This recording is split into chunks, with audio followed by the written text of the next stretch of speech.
Back on the program is Stephen Wonderboy Thompson, who's got a huge fight coming up here at UFC 205. He's going to be fighting welterweight champion Tyron Woodley. Wonderboy, how's it going? Doing good, man. I'm glad to be on with you. And glad to have you back on as well, man. Always the nicest guy in MMA, I must say, and you certainly live up to it in the cage, too. Let's talk about that, though. Your last fight, UFC Ottawa, back in June. You get the decision victory over Rory MacDonald in that fight. Overall, were you satisfied with your performance in that one? Yeah, I was actually. Was happy that I went 5 in a rounds. Was one of the best guys in the division. Probably, the guy who should have been champion. I believe. He definitely had the credentials, to be there. So yeah, I was very happy with my performance. I was glad I went 5 in a rounds with him. Very technical fight, yeah, man, I was just happy to be out there with a buddy, just duking it out.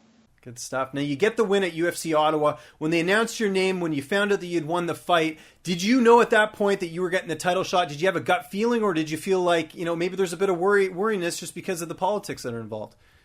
That wasn't kind of going through my head about the politics. I knew I was going to get the fight if I had defeated Rory MacDonald in the fashion that I did. Just kind of outpointed him, won by unanimous decision. So for me at that moment, I knew I was going to get it. And of course, at the time, I pushed being on Madison Square Garden, try to get on this card. This is one of the biggest cards of the year. So I was definitely pushing it right after that fight. Excellent. Now, where were you when you found out the news that you had, in fact, earned the title shot? You were going to be fighting on UFC 205. Yeah, it was kind of up in the air for a long time there. I called out Tyron Woodley on Fox Sports 1, and, of course, he told me basically, no, I'm not fighting you. I want a money fight. And I was like, man, this is nuts. This guy just had the belt on for 30 seconds, and he's already calling for a money fight. So that was up in the air. I wasn't really sure what was going to happen, especially having Damian Maia defeat Carlos Condit in the fashion that he did. But I found out literally from a karate parent. I was teaching karate classes, and one of my karate parents just jumped up in the air, was going nuts. I was like, what the heck is going on? She's like, you got the fight. Of course, the place is packed. Yeah. We got like 600, close to 750 students, and the place is packed. She goes nuts, and I was like, what? Yeah. And it was where Tyron had announced it on Fox Sports 1. That's the first time I heard about it. So, man, I've been all smiles ever since. Now, aside from your dad, who I know is at your gym, who is the first person you told about the news? Because, this is the biggest moment of your career right now, is you getting this title shot. Pretty much everybody found out before I did. Okay.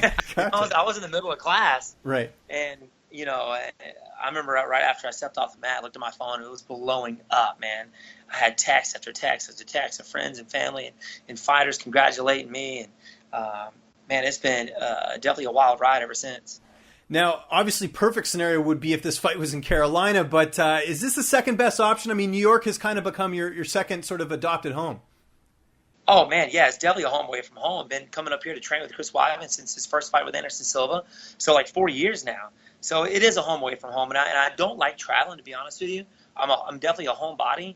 Living in a small town, I love to be there, but I feel so comfortable being in New York, man, because I've been going up and down, and of course now Chris Weidman's family anyway. Right.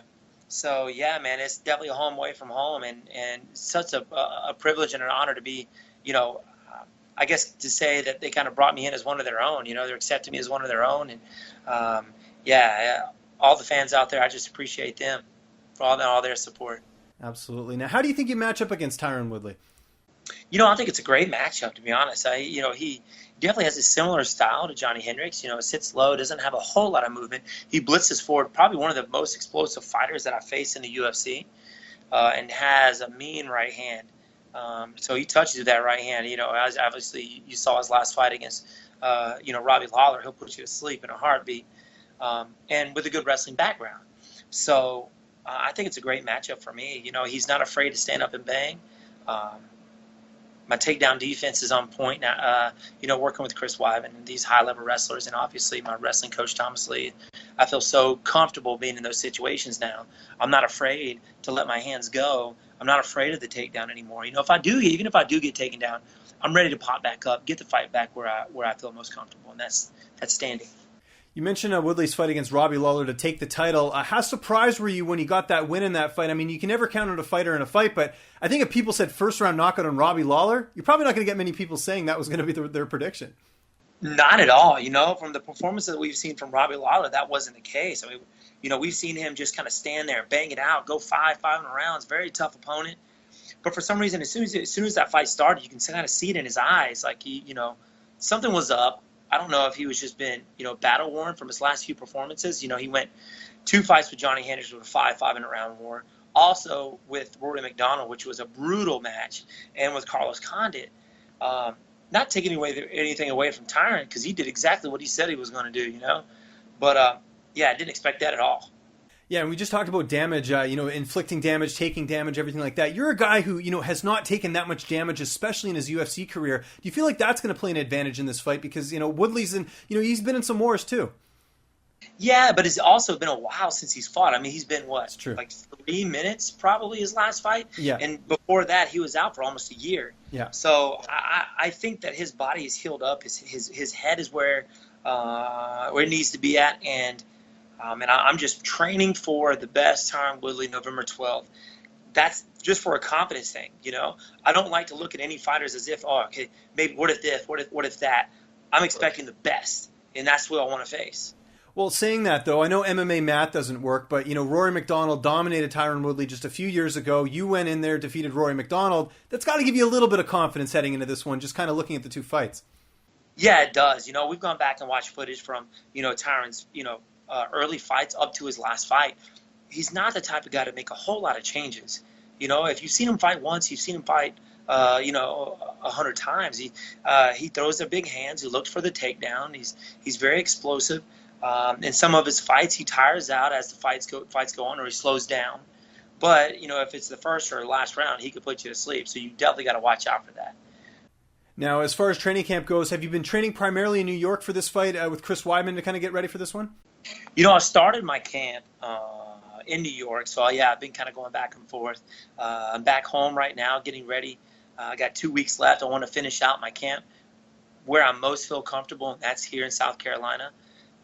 So I'm bringing guys in, I got my buddy Carl Reed, who's a 205'er, Matt Miller, who's a Canadian wrestler, Ryan Hall, Carlos Machado, obviously my brother-in-law, Thomas Lee, and of course my dad, who kind of looks over everything. So I've got a great camp, group of great guys, and it's not a big fight. We're not a big fighting gym.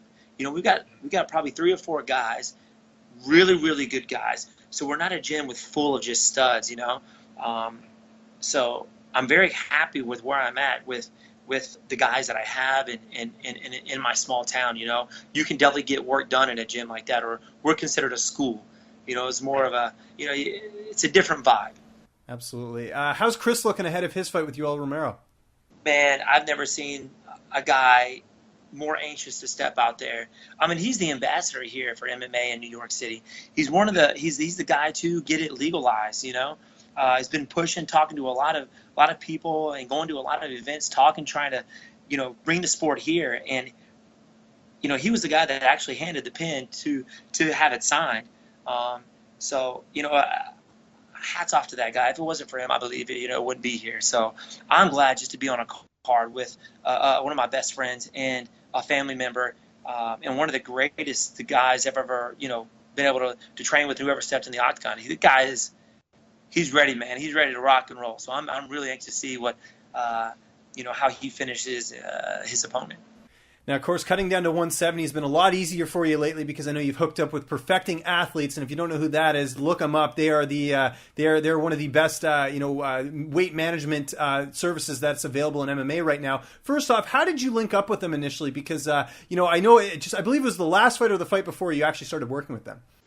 Yeah, it was as soon as I got hooked up with Paradigm Management. Oh, nice. Okay. Who's my management company now, who also manages Chris and Conor McGregor and several other fighters. So I got hooked up with them as soon as I signed, which was my first fight, actually my fight with Johnny Hendricks.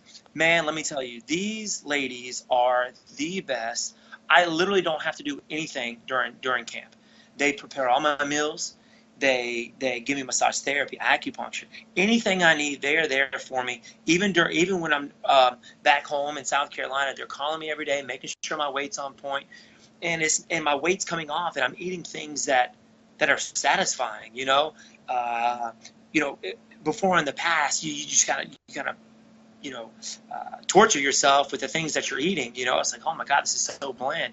but I'm eating 3-4 meals a day during fight week, the week of the fight, and I'm dropping weight. Oh man, they are literally the best. So if you haven't heard of them, please check them out. Unbelievable.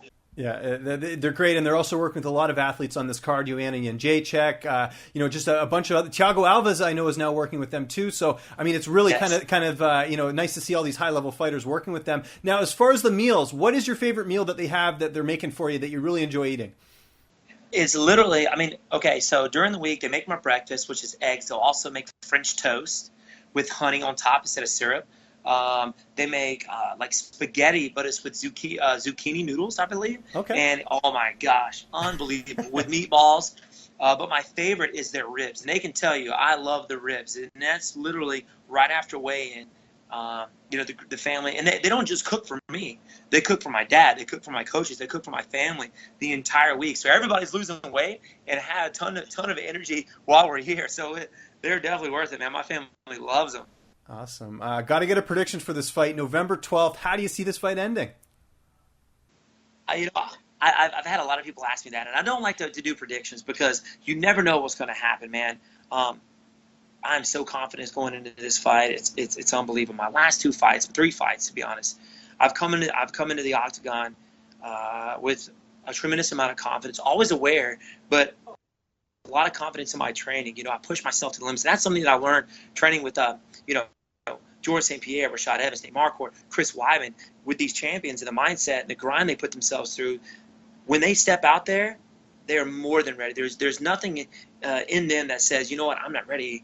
That shouldn't be in your head. So I push myself, man, and I'm so ready to step out there and do my thing. I don't like to predict knockouts because if it doesn't happen, then sometimes it can mess with you mentally. So I don't go looking for it. I just let it happen. If it happens, it doesn't. It's still going to be an exciting fight. Just like with Rory MacDonald, I had the expectation of going out there the first round, just like Johnny Hendricks, and finishing this guy. But as soon as I went out there, had to change my game plan. He lowered his stance. I knew he was ready for me to close the gap so he can look for the takedown. So I had to kind of back off a little bit. Went five minute rounds, and I was happy with my performance. So, one thing I visualize is my hand raised at the very end. So. That's what I'm visualizing, man. Your last opponent, Rory MacDonald, not with the UFC anymore. He signed with Bellator. Were you surprised when he did that? I know he was talking about it during the fight. I think he had a little bit more negotiation and a little bit more leverage if he had beat me after that last fight with the UFC, but it didn't happen. So I think he did go to Bellator. I guess I kind of felt that it was kind of going that way. I think. He may be happy there. Well, I have no idea what his thoughts were. I didn't really talk to him a whole lot about it. But if that's where he's going, man, Bellator's got definitely a good fighter. But I know he's got some healing to do after those last 2 fights, of course, with Robbie Lawler and myself. I know he broke his nose again, so he's definitely got to get that fixed before he does anything else. He might have already gotten it fixed. We talked a lot after the fight. He's a good buddy of mine. We hung out after, and it was funny because the next day when I went to leave, I walked downstairs in the lobby. He was sitting there with, his honey, and they just had a baby. So it was really cool to sit and talk with him, with the family, and like you said, man. He said, man, he got to get his nose fixed. So wherever he's at, man, I wish all the best for him. Did you just say his honey? Is that like a common term? Yeah, man, in the South. We call I didn't know that. No, I'm learning something here. That's good. Yeah, because we normally say like girlfriend or lady or whatever, but honey, that's a new one. I like that. Down south, that's your honey. Yeah. Okay. Good to know. Speaking of free agency, George St-Pierre, a guy you've trained with in the past, he's mentioned that he claims that he's going to be a free agent. We don't know. The UFC says he's going to stay. If George St-Pierre was to leave, what are your thoughts on that? Do you think it would be a big loss for the UFC? I say yes. Well, the UFC is coming back and saying, hey, you're not a free agent. That's what I heard anyway. Those are the rumors. So I think he's kind of playing the game, man, and that's what a lot of fighters are doing. That they're playing the game. They're talking between promotions, of course, Bellator and the UFC. I think he's going to go wherever the better deal is. Wherever George St-Pierre goes, man, it's going to be a huge draw. He's one of the best guys to ever step out in the octagon. He's a legend in the sport. But man, the guy's always training. Everybody keeps asking me, is he the same fighter? I think he's a better fighter. Even since he's retired in those past almost 4 years, he's training every day. He's doing movies, doing all these commercials, but the guy's training every day. I'll follow him on social media, and he's training at Henzo. He's doing mitt work. He's training in karate actually, and getting back into his Kyokushin roots. So the guy he's always evolving, man. Wherever he goes, man, he's going to be a monster and a force to be reckoned with. All right, last question for you here, and most important question here. We're recording this on October 24th. Are you dressing up for Halloween this year? Oh, man, you know it, dude. I've been a ninja for the past 30 years. So right. I might switch it up. I was Sub-Zero last year. Okay. But you never know. Might be another ninja this year. Maybe go to Scorpion. I don't know, bro. But okay. I don't know. I might even walk out and just be a piece of candy corn. You never know. Fair enough. You should switch over to like a Street Fighter character. You covered Mortal Kombat, right? What do you think? A lot of people say I'm like Ken. Yeah, I could see it. I could see it. Although you got a better haircut than him because Ken's got kind of like a mullet, right? So yeah, he does. But you can buy them. You can buy a mullet. That's true. Just show up in like a red gi. You got it, and you got the moves, right? I've got the red gi. The red gi. You got to work on that fireball though if you want to keep. Yeah, exactly. It's tough to do. I practice all the time. Okay, well, good to know. Hopefully we can see it. And certainly looking forward to your fight coming up here, UFC 205, November 12th, the biggest card in UFC history. I know everyone's watching. Wonder Boy, can't thank you enough for joining me here on the program. Where can people get a hold of you on social media? And if you got any thank yous or shout-outs, the floor is yours. Just my management company, Paradigm Management, of course, Upstate Karate Team Pitch Black, and Carlos Machado Jiu-Jitsu and Ray Longo, Chris Weidman, Law MMA. You can follow me on Twitter and Instagram at Wonderboy MMA and Facebook at Stephen Wonderboy Thompson, so check it out.